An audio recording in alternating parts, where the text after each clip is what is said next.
Tapi di tengah ini kan, Iya. posisi Joey sama posisi Ole. Nah, Kayaknya si Sergio Busquets sih itu bapaknya bisa Cilacap tuh kayaknya masih bisa tuh naturalisasi tuh. Iya di tengah itu Sergio Busquets, depan Oyarzabal juga tuh orang Kendal tuh.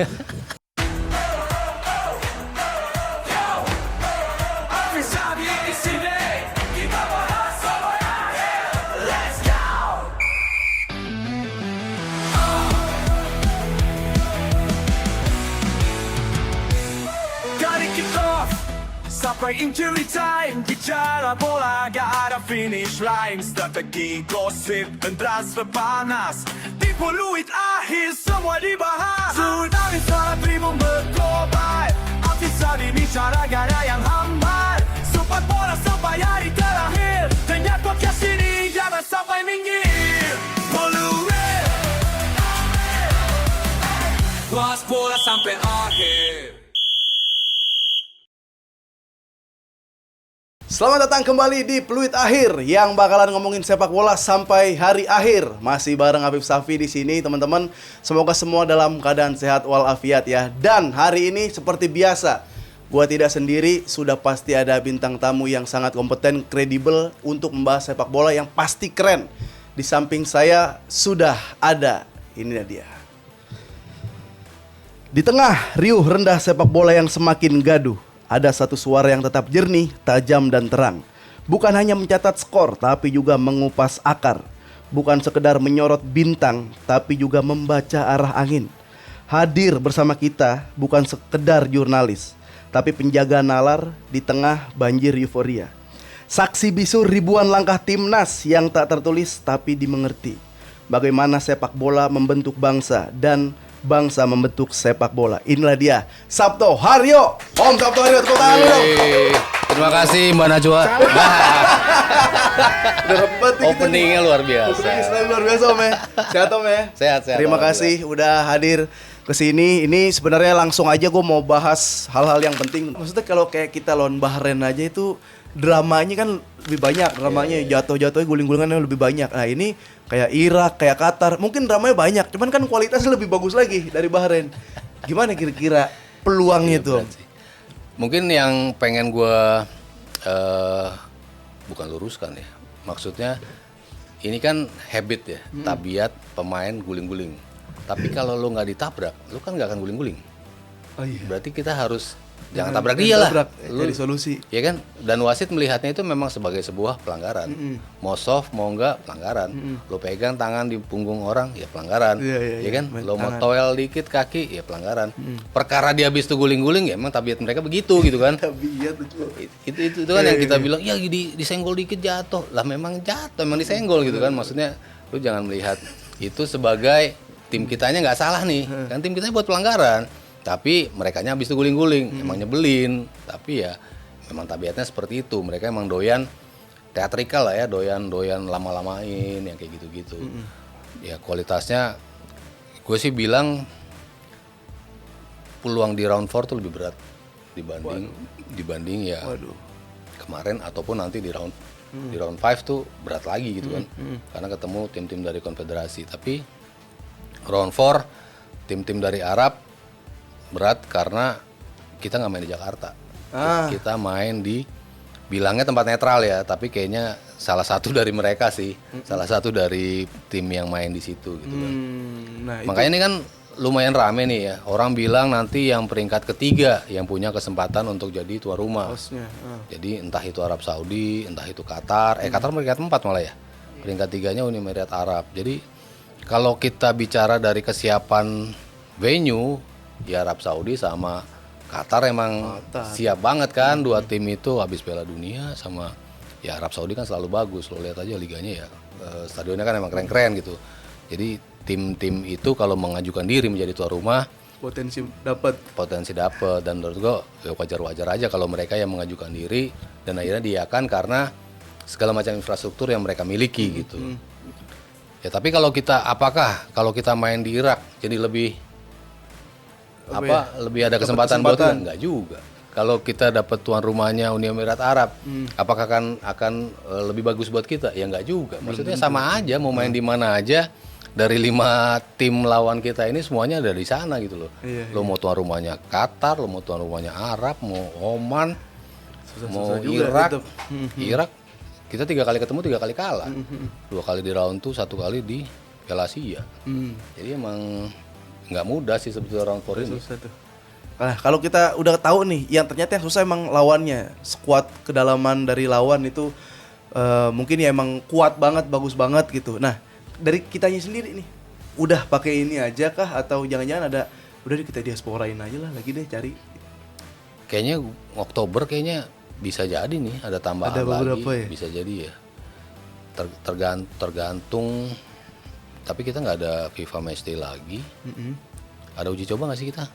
Kayaknya harusnya ada sih. September tuh biasanya ada. September tuh ada FIFA Matchday 2. Oktober berarti kita langsung tampil di situ. Baru nanti November kalau kita lolos lawan 5 itu di November. Karena itu kan harus dibungkus pas Desember kan, langsung drawing biasanya seperti itu. Ya paling di September itu dicek, kalau nggak cukup ya buat Oktober dia diambil. Sumpama kita bisa nih ternyata ngediaspora gitu kan, ada lagi sektor mana itu yang kira-kira buat ditambal, buat disempurnakan lah gitu. Kalau gue ngelihat sekarang sih 2 ya. 1 posisi Joey, 1 posisi Ole. Joey Pelupesi. Iya. Kalau dia kenapa-napa? Siapa yang ganti? Iya. Si ini Ivar. Joey Tobing kan ngomongin. Indonesian Idol tahun awal-awal. Tahun pertama. Pelupesi ya justru. Iya, kalau berapa kali kita kasih kesempatan buat Ivar, berapa kali kita kasih kesempatan buat Nathan, berapa kali juga Hubner pernah dimainin di posisi itu, Mark Locke pernah dimainin di posisi itu. Pada saat dulu juga Ricky sempat ditaruh di posisi 6. Gak ada yang works kan? Ya works tapi nggak sepelupesi. Tom Hai itu kecapean tiap tandemnya bukan pelupesi. Kelihatan banget kan? Menit 60 udah ruku gitu kan. Iya kan? Jadi dia butuh pemain tuh ya kayak pelupesi gitu. Ya kita jelas kalau something happens to pelupesi, siapa nih yang bakal nemenin Tom Hai di tengah dan menjadi penyeimbang tim ini gitu. Nah sosok itu menurut gue penting banget. Ya kalau sekedar masuk di babak kedua, Joey ditarik, fine gitu. Misalnya Ivar jalanin peran itu, peran khusus lo, tugas lo ini gitu. Tapi kan bukan sepanjang 80 menit misalnya gitu kan, tapi tinggal 10 menit terakhir peran lo ini. Ya Ivar mungkin bisa, Nathan Chuaon mungkin bisa juga ditaruh di posisi itu. Kalau lo butuh pemain yang karakternya lebih menyerang, ya ada Ricky di situ.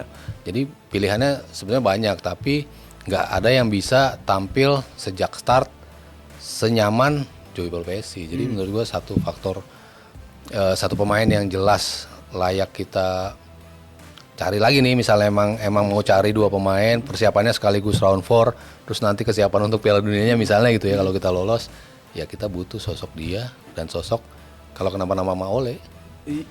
Siapa lagi? Kalau Ole ya, kenapa? Rafael Strike lah, taruh. Iya, 25 pertandingan main 1 gol. Iya kan? Rafael Strike sebagus-bagusnya, gue nggak bilang dia jelek ya, gue selalu memuji dia. Yang gue masalahin cuma dia nggak bisa cetak gol itu aja. Tapi peran dia dalam sistem itu jalan, narik back, pemantul kayak gitunya itu dia jalan gitu. Ya kadang-kadang prestasinya jelek ya gitu aja sih. Cuman nyetak golnya itu loh, kan kita butuh pemain yang bisa cetak gol. Sementara Ole kan 3 partai 3 gol gitu. Ragnar pun bagus banget gitu kan, tapi 10 pertandingan 2 gol. Maksudnya nggak clinical Ole gitu loh, nggak sebrutal Ole Romani. Nah kalau kenapa-napa sama Ole kan jadi pusing lagi gitu kan. Wah itu sih. Jadi menurut gua kalau memang perlu pergantian atau sosok yang tambahan nih di entah itu Oktober, entah itu nanti November atau di Piala Dunia nanti, ya di posisi itu sih. Belakang kan udah full ya. Iya udah oke lah. Iya gitu. maksudnya Hilger saja nggak main-main tuh kan. Terus masih ada Jordi, masih ada Hubner, masih ada mungkin Elkan. Iya, Elkan misalnya dipanggil lagi, masih ada stok lah ya di posisi itu. Wing kiri banyak juga, Verdong, Dean James, masih ada Pratama, masih ada Shane, di kanan juga Sandy Walsh masih ada, Kevin Dix, belum yang lokal-lokal kita yang bagus-bagus. depan juga pilihannya juga banyak gitu kan. Tapi di tengah ini kan Iya. posisi Joey sama posisi Ole. Nah, Kayaknya si Sergio Busquets sih itu bapaknya bisa Cilacap tuh kayaknya masih bisa tuh naturalisasi tuh. Iya di tengah itu Sergio Busquets, depan Oyarzabal juga tuh orang Kendal tuh.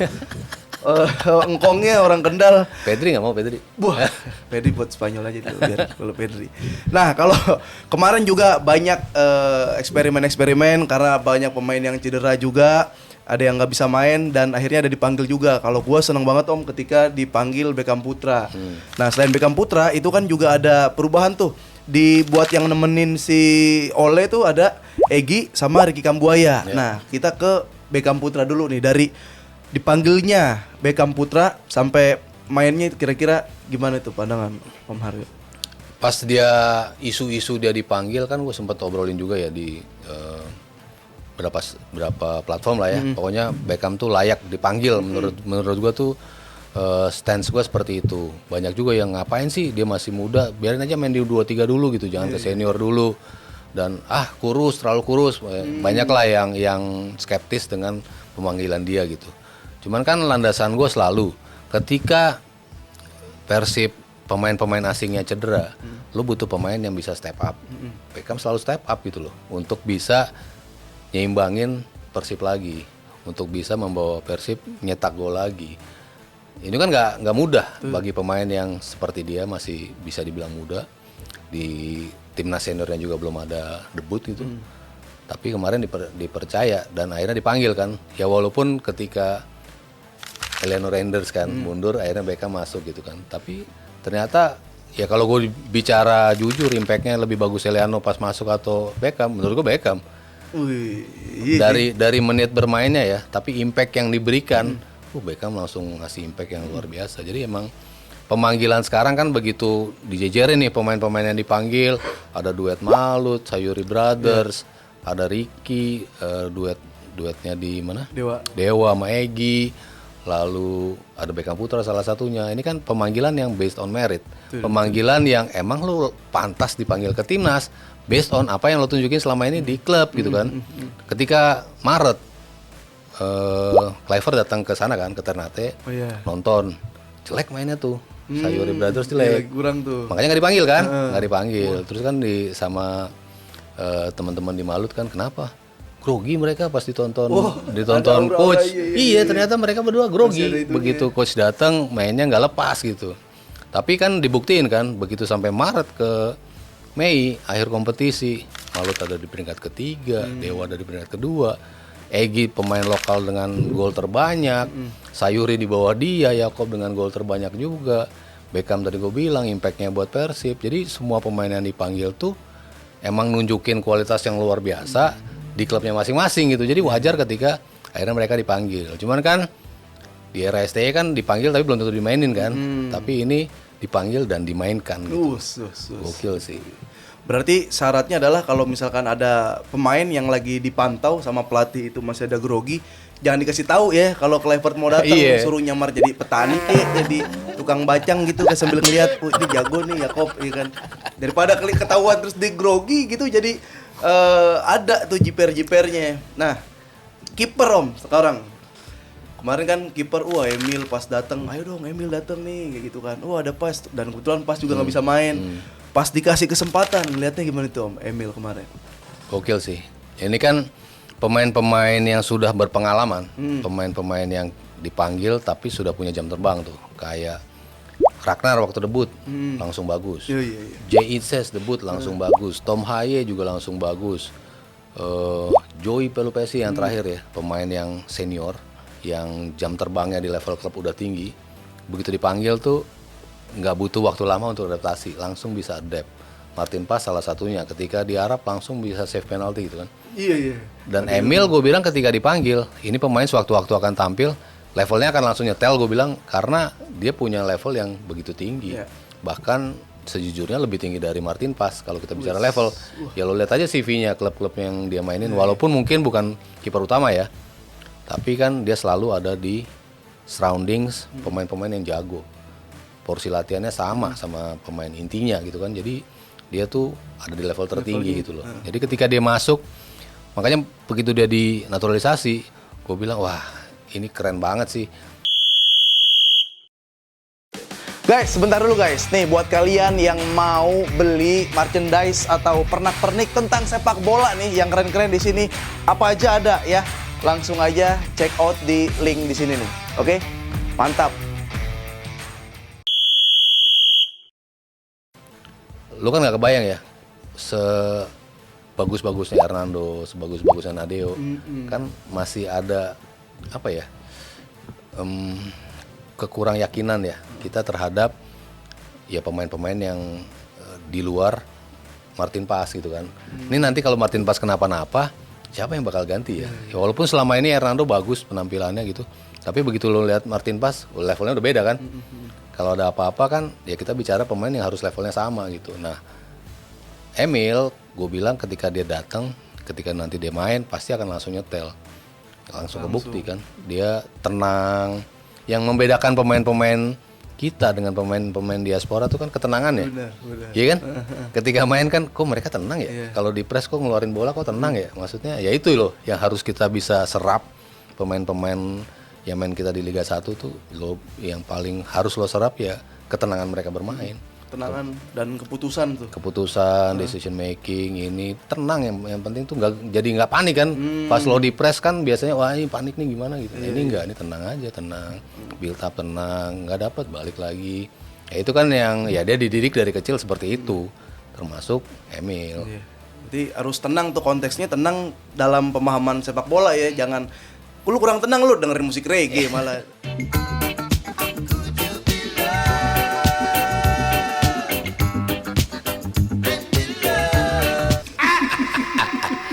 Tapi Om nih, belakangan tuh ada isu kalau misalkan kayak ada diaspora atau naturalisasi yang main ke Asia atau Asia Tenggara lah. Itu dibilang, wah ini mah penurunan karir, sayang, kesian. Itu gimana tuh Om? Kalau dibilang penurunan dari Eropa ke Asia Tenggara ya iya turun. Kalau ke Asia belum tentu. Kalau main di J-League kan lo nggak turun. Divisi 2 Eropa mungkin setara lah sama J-League menurut gue ya. Kalau Divisi 2 ya. Divisi 2, Divisi 3 itu sama J-League ya setara lah. Kalau kita bicara kompetisi dunia kan J-League juga termasuk yang tinggi juga kan. Nomor 1. Kalau di Asia kan ya nomor 2, nomor 1-nya kan Arab Saudi. Ya Arab Saudi ya karena Arab lebih tinggi dari J-League. Iya. Oh iya. Peringkat. Oh ada sih itu ya. Iya karena kan Al-Ahli. emang gila tim-timnya kan memang bagus-bagus semua gitu. Sementara J-League di peringkat 2 gitu. Dan kalau di ASEAN gue sih bilang Thailand tuh salah satu destinasi yang menurut gue nggak malu-maluin untuk dimainin. Justru ini liga yang kalau dari kualitas mah jauh banget dibanding liga kita, Bib. Liga mana? Thailand. Oh iya. Iya. Timnasnya bisa bagus kan? Timnas siapa? Thailand. Nggak bagus maksudnya? Bisa bagus gitu mesti di Tenggara. Loh, nggak jauh di atas kita. Oh. Liganya tuh jauh di atas kita, Bib. Oh iya. Dia tuh di Asia itu peringkat ke-7. Thailand tuh peringkat ke-7, Australia tuh peringkat ke-8 kalau nggak salah. Udah atas Australia dia. Iya, Thailand tuh ya timnya mainnya di Liga Champion, yang Liga Champion utama gitu kan, bukan main di Liga Eropa atau di Conference gitu. Sementara kita kan masih di Conference mainnya, bukan di Liga Champion gitu kan. Itu dari kualitasnya dia ketahuan gitu. Dan tim-timnya ya kayak Buriram lah, kayak tim-tim yang selalu ketemu tim-tim besar di Asia juga. Jadi ya menurut gua kalau lo mau di ASEAN ya Thailand tuh destinasi yang menurut gua pas gitu loh. Kalau lo sejelek-jeleknya lo turun nggak ada tim yang mau nampung lo gitu. Ya kayak Shane ke Buriram ya pilihan yang tepat menurut gua gitu loh. Nah itu kan kalau dari diaspora atau yang luar main ke Asia atau Asia Tenggara. Nah ini kan ada kabar juga Rizky Ridho tuh mau gabung manajemen Kevin Dix. Nah itu bagus gak, maksudnya gimana tuh kira-kira tuh? Cocok gak tuh? Bisa nyariin klub gak? Manajemennya. Pertanyaannya. Kalau gabung doang kan? Kalau gabung doang iya. Ya, Kalau bisa nyariin klub, kalau nggak bisa kemana tuh? Kalau misalkan klub cocoknya kemana dia? Liga apa lah? Ya divisi 2, divisi 3 Eropa sih menurut gua destinasi yang lu jangan langsung wah pemain kita udah levelnya udah tinggi harus main di Serie A ya nggak mungkin gitu. Lu harus main di Premier League. Lu main di Championship aja nggak bisa gitu kan susah. Lu main di League Liga League One yang divisi ketiganya Inggris itu mungkin dia main di Championship ya Ole doang. Ole kan cuma berapa kali main tuh? Iya. Ole yang sejago itu ya kali. di timnas kita Kita aja. udah jadiin tren. Sulit banget kan nembus timnasnya kan. Sulit gitu loh. Jadi jangan ketika timnas kita lagi euforia hasil-hasilnya bagus gitu, terus kita anggap pemain-pemain kita otomatis pasti kualitasnya bagus, enggak juga gitu loh. Kalau bagus kan ya pasti kalau main di Belanda kalau bagus ya pasti lo di Ajax, di Feyenoord, di PSV kan lo main di situ gitu kan. Kalau emang lo pemain-pemain yang di value gitu sama klub-klub sana gitu. Tapi kan nggak masalah, emang kita harus akui bahwa level kita emang belum di tier satunya liga Belandanya itu sendiri. Kita masih di tier 2 nggak masalah gitu. Kayak Tom Haye di Almer, terus si Verdong di NEC, jadi kan lo tetap bermain di situ ya nggak masalah gitu. Cuman kalau dari pemain kita, kalau untuk cabut keluar kan ke divisi 1 kan nggak mungkin, karena persyaratan Uni Eropa itu kan pasti akan membatasi pemain kita untuk bisa gabung di sana gitu. Jadi ya kalau menurut gue lagi-lagi ya, kalau lo mau step up your game instead of bermain di Liga 1, ya menurut gue Liga Thailand tuh destinasi yang paling pas untuk stepping stone lah ya. Iya. Lo main 1 tahun dilirik ya lo cabut, dilirik dari Jepang terus ke apa namanya J-League kan juga banyak juga. Banyak. Dari situ terus ke J-League, dari Thailand habis itu ke K-League Korea juga ada juga kan. Dari situ ke Liga Australia ada juga gitu. Tapi stepping stone lo ya Liga Thailand tuh itu peningkatan yang berapa step? 22 step dari liga kita. Kalau dari peringkat Iya. Kita 26 ya kalau nggak salah. Iya kan berapa step tuh yang lo loncatin untuk lo bisa tampil di liga yang menurut gua kualitasnya jauh di atas kita gitu. Yang lo dapatkan tuh jauh lebih banyak lah dengan bermain di situ. Nah, kalau dari segi pemain Om, misalnya kalau kita mau cari-cari pemain atau cari talent, cari bakat, sekarang kan udah ada Simon Tamata. Nah, itu scouting ya deh. Scouting. Head of scout ya. Head of scouting. Sepenting apa atau gimana dampaknya tuh ada Simon Tamata buat Indonesia? Iya, begitu penunjukan dia ya lebih banyak optimisnya karena ya ini orang yang tahu banget gimana ngedevelop pemain. Di Ajax ke Standard Liège, dia punya akademi sendiri, Simon Tamata Soccer Academy. Dan di klub-klub itu dia tuh emang membina pemain. Dia bisa menemukan pemain, dia bisa identifikasi pemain dan dia bisa bawa itu pemain ke level yang lebih tinggi gitu. Jadi emang sosok yang pas untuk cari source pemain. Selain faktor itu, dia juga diplomasinya keren banget ya. Kemarin wawancara bahasa Indonesia. Bahasa Indonesia ada iya kan? dia bisa. Keren banget gitu loh. Ketika wawancara lo bahasa Indonesia tuh kan lo artinya lo langsung bisa menarik simpati, menarik hati publik bahwa lo emang sosok yang tepat gitu. Dan dia menjanjikan di situ bahwa gue pengen banyak pemain-pemain Indonesia yang bisa masuk ke timnas. Dia bilang gitu kan. Jadi ya ini kesempatan terbuka gitu kan. Kemarin Patrick Kluivert ngebuktiin bahwa pemain Liga 1 bisa main di timnas. Nah, Simon Tamata juga ngebuktiin bahwa nanti pemain-pemain muda di sini tuh bisa kita orbitin nih, bisa kita bawa entahlah nantinya main di sini apakah masuk timnas ataupun bahkan dibawa keluar gitu kan. Jadi ya gue sih ngeliat positif banget ya dari track record dia sebagai orang yang bisa mencium talenta, bukan dicium ya. Iya. Oke. Ngasih radar, membaca radar, navigasi. Kalau itu nyosor ya, bukan ya? Terakhir mungkin sebelum Best 11 Om, sekarang sepak bola Indonesia atau timnas ini posisinya lagi di mana nih? Dia lagi naik daun kah atau lagi bangkit? Bangkit. Wah, susah juga ya. Kalau bangkit kan kelihatan stepnya gitu ya. Dari usia junior menangan naik ke 20 bagus, 23 terus senior. Kalau ini kan tiba-tiba senior bagus. Ada jalan pintas kan. Memang harus diakuin ada jalan pintas yang dilakukan oleh federasi, tapi ternyata works di kita gitu kan. Kan banyak juga negara yang bikin jalan pintas tapi nggak works buat negaranya. Tapi ini federasi melihat ada potensi untuk bisa lolos Piala Dunia, ada tambahan slot untuk Asia. Wah, kita gas nih, gimana caranya ya? Kita cobalah dengan ya ini. diaspora ternyata berjalan dengan baik, kita bisa achieve apa yang kita targetin lah. Paling nggak round 3 kita lolos, round 4 kita lolos. Jadi kalau orang nanya gue timnas Indonesia gimana, keren timnasnya ya. Kalau orang nanya sepak bola Indonesia keren nggak, belum, gue bilang sih. Karena ya gue masih menantikan youth development kita seperti apa, grassroots kita seperti apa. Ada nggak tuh jalan yang linear tuh antara yang terbawah sama yang paling atas, udah sejalan apa belum gitu. Liganya seperti apa, liga anak mudanya seperti apa, liga Indonesianya sendiri seperti apa, bisa bersaing nggak di level regional gitu. Kalau kita selalu bilang liga kita jauh lebih bagus dari yang disebut lah negara tetangga kan, selalu kita bilang kita lebih bagus dari ini. Faktanya apa? Lo di regional bisa dapat prestasi nggak? Enggak. Itu kan ngukurnya gitu. Lo bilang Liga Spanyol bagus, ya iyalah orang juara champion mulu gitu kan, juara di Eropa mulu gitu kan. Liga Inggris gimana? Ya stabil terus sampai setiap tahunnya lolos terus gitu. Lah kita kan nggak ada di level itu. Kita lama liga tim Kamboja aja kalah, sama tim Vietnam aja kalah gitu kan.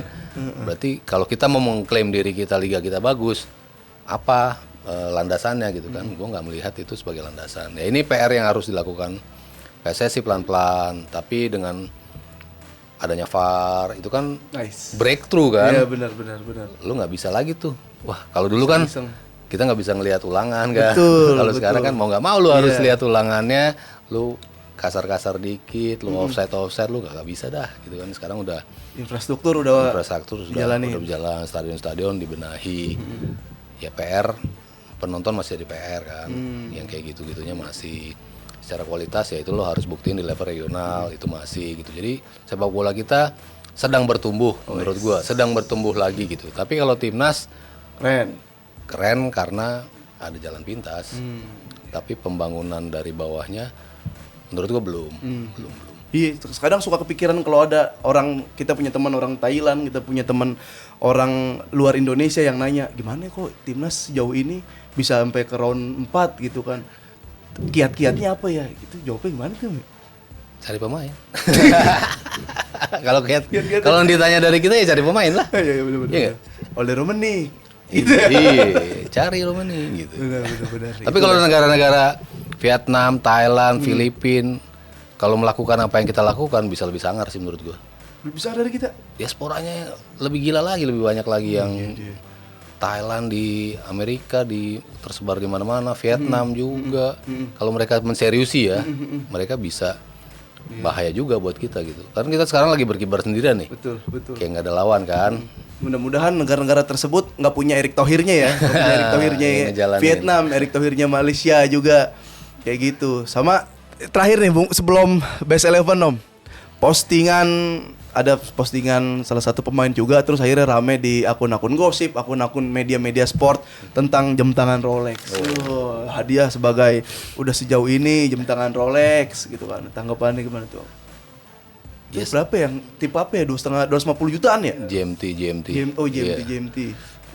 Ya kalau untuk kebeli ya setelah pajak 300. Satu unitnya 300.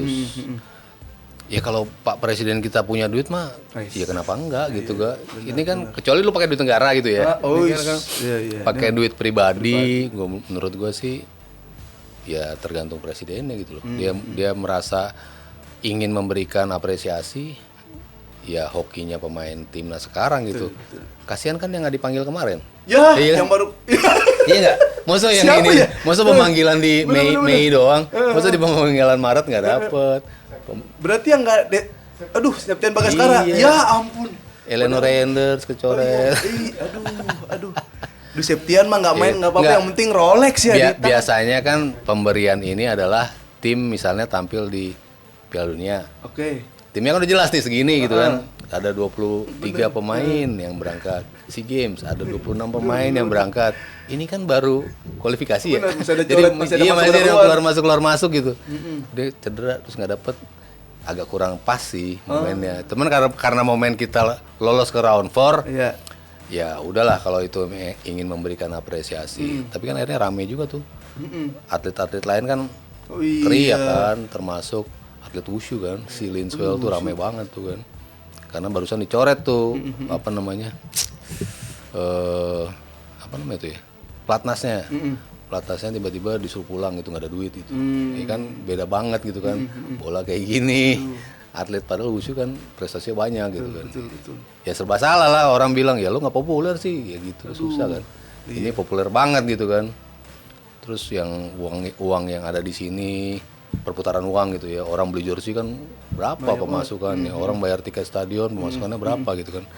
Ya kalau orang mau di compare ya kok nggak sebanding juga gitu, tapi kalau compare prestasi ya kok kasihan juga gitu kan. Maksudnya gue nggak apa ya, agak iba juga sih sama cabang-cabang lain yang nggak populer gitu. Padahal berprestasi, tapi karena nggak populer jadi kayaknya nggak kedengeran gitu. Ya, padahal sama ya, mereka tuh sama-sama pahlawan olahraga Indonesia. Iya. Apalagi wushu kan tangannya lebih kelihatan kalau pakai Rolex kan gini-gini. Ntar malah dibeliin helm lagi bukannya ini. Itu harusnya samain juga ya. Iya. Bukan karena masalah populer nggak populer, tapi siapa yang membawa Indonesia terbang tinggi di dunia. Udah semuanya udah kejawab tadi, timnas juga udah lengkap banget ya, sampai peluang timnas, sampai kita bahas juga siapa yang akan datang, bagaimana potensi di round 4 nanti lawan negara-negara berduit semua. Sekarang kita masuk ke base 11. Om Haryo ada formasinya bebas, pilih berapa formasinya, dan pemain-pemainnya juga bebas, tahun berapa, angkatan berapa, sama pelatih dan kapten.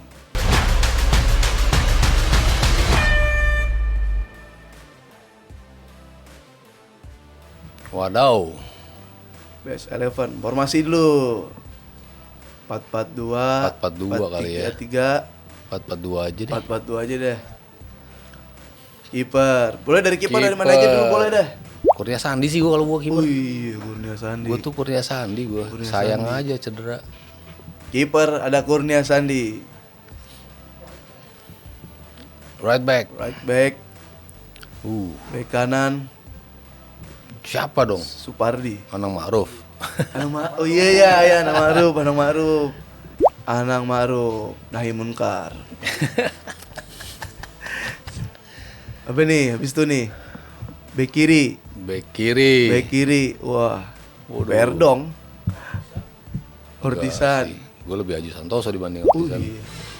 Iya. Zaman Jordi Alba juga tuh, Bro. Iya. Jordi Alba tuh. Gue lebih Haji Santoso. Coach Haji Santoso. Ya. Ntar gue dibilang local pride lagi. Oh iya. Wih. Jahit Ses.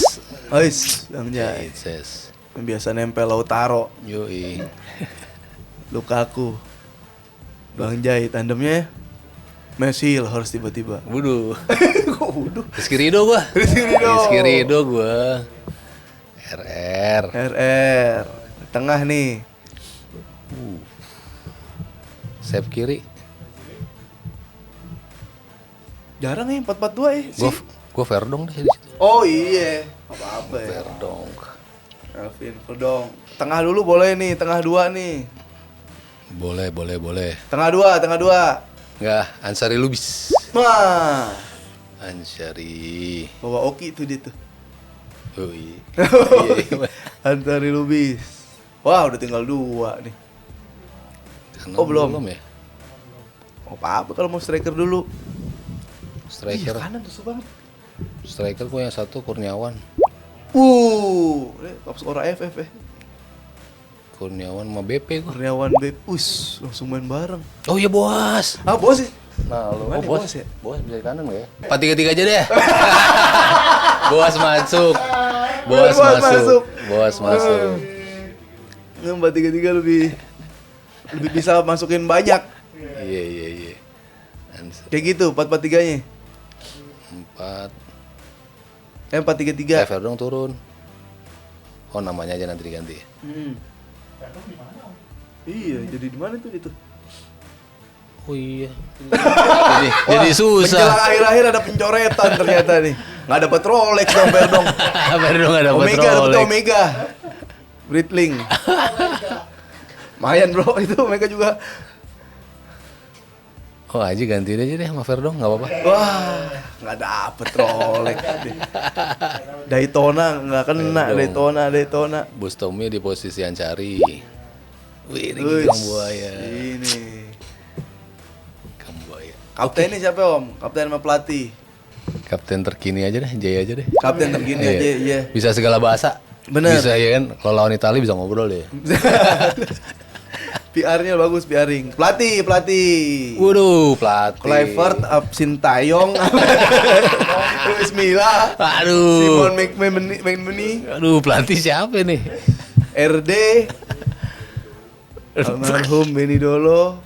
Gue Luis Milla deh. Wush, ada Spanyol ya. Enggak, karena menurut gua perubahan paling signifikan tim bermain itu perubahan awalnya tuh di Luis Milla. Lu nggak pernah ngeliat pemain kita bisa tahan 90 menit sebelum era Luis Milla ya. Luis Milla tuh Piala Asia, Asian Games. 120 menit kan perpanjangan waktu, main tetap ngegas, terus main bola-bola pendek, ngeluarin bola dari possession, diawali dari era dia sih. Sayang dia tidak mendapat cukup waktu ya. Iya. Oke, itu Luis dia. Milla aja gua. Best 11 dari Om Sabto Haryo.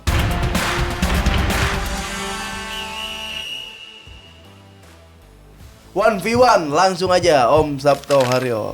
Let's go. Wah, Kurnia Mega, Emil Audero. Emil. Dia lagi live tuh, Kurnia Mega. TikTok. Hamka Hamzah, Justin Hubner. Waduh. Pilihannya berat banget nih. Dibenturin lokal sama diaspora. Hamka deh. Buset. Hamka. Hamzah. Firmansyah. Oh, Andik. Bukan Firmansyah atau Rizky Ridho? Ridho. Wah, Tuh, Muhammad juga Nasuha, Kelvin Verdong. Ya tadi Nasuha sama Zulkifli Syukur tuh juga mantap sih. Iya bener tuh. Nasuha, Verdong. Verdong. Ivar Jenner, Ya, Ahmad Bustami Bustami. dong. Lu suka Batu Bustami apa? Iya. Rosiki kenapa? Karena ngingetin apa gitu nggak? Lengkap sih menurut gua, dari gaya main, defense-nya oke, Bustami. bantu nyerangnya juga bagus. Nah, Ortisan Salosa Yance Sayuri. Waduh, Susah juga nih bro. Yance. Waduh. Eli Eboy Yakob Sayuri. Aduh. Berarti yang tadi Ortisan nih. Yang ini Yakob. Aku mau milih siapa? Yakob berarti. Yang ini Yakob. Ayo deh tadi Ortisan, yang ini Yakob. Masih ada. Woi, Beckham Putra Irfan Bahdim. Beckham. Gua juga Beckham ini. Beckham Putra. Budi Sudarsono, Egy Maulana Fikri. Bung Piton. Apa Egy? Egy Messi apa Budi Silon Seven? Duta Silon Seven. Egy. Terakhir, Christian Gonzalez oleh Romney. Gila susah sih. Anjing Christian. Susah. Siapa nih? Susah ini juga. Boleh guys, jawab juga, bantu jawab guys. Emang agak susah Bantu, sih ya. guys. Christian Gonzalez atau oleh Romney? Christian tuh awal mula naturalisasi juga kan. Iya, angkatan awal. 2010 dan yang paling impactful di tahun itu dia. Kalau nggak ada dia kita nggak sampai final itu 2010. Betul. Semifinal dua-duanya golnya dia kan, lawan Filipina dia. Kalau nggak ada Ole juga nggak sampai round 4 nih. Iya. Masalahnya, iya kan? Oleh aja deh. Oke, itu dia tadi. Boleh tepuk tangan virtual lagi, teman-teman. Terima kasih Om Haryo udah nemenin nih. Mudah-mudahan timnas nanti bakal berbicara banyak, datang lagi ke sini. Yes. Bahas juga nanti apa nih? Finalisima, mungkin habis finalisima ke sini lagi ya, ada Messi lawan Yamal. Di situ juga udah bahas. Lo belain mana di situ? Messi. Messi. Lo Spanyol apa Argentina sih? Dua-duanya. Itu dia, terima kasih teman-teman. Nonton terus ya Peluit Akhir yang ngomongin sepak bola sampai hari akhir. Yang nonton video ini yang lagi ada di TikTok, potongan TikTok, boleh nonton di Dance TV dan di YouTube-nya Dance TV. Oke, kalau gitu Safi pamit. Terima kasih Om Haryo. Sampai ketemu lagi. Sampai ketemu di episode selanjutnya dari Peluit Akhir. Vamos. Halo semuanya, jangan lupa nonton Peluit Akhir bareng gua Afif Safi. Dan kalau kalian mau nonton selengkapnya, langsung aja download Dance Go. Segera, langsung di-download tuh. Kalian pasti gak bakal nyesel karena masih banyak konten-konten yang seru lainnya. Oke?